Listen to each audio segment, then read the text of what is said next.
அவருடைய உண்மை முகம் வெளிப்பட ஆரம்பிச்சது எங்களுக்கு ரொம்ப வருத்தமாக போச்சு.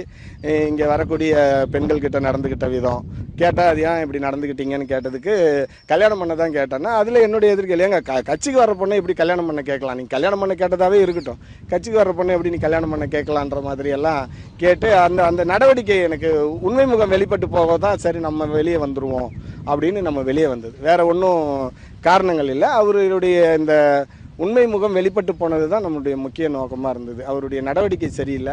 அவர் மேடையில் ஒன்று சொல்கிறதும் கீழே இறங்கி ஒன்று பேசுகிறதும், அவர் மேலே குடி நாட்டுக்கும் வீட்டுக்கும் கீழே இறங்கி என்னடா எல்லாம் வாங்கிட்டியான்னு கேட்பார் என்கிட்ட. நான் தான் பாக்ஸாக வாங்கி வக்காடி ஃப்ரீசர்லேருந்து எல்லாம் வாங்கி அதை டோல்கேட்டை தாண்டி இதெல்லாம் வழக்கு வருமா என்னன்னு தெரியல, டோல்கேட்டை தாண்டி கொண்டு போய் காரில் ஏற்றிட்டு வந்தது எத்தனை பாக்ஸ் அப்படின்றது எனக்கு தான் தெரியும்.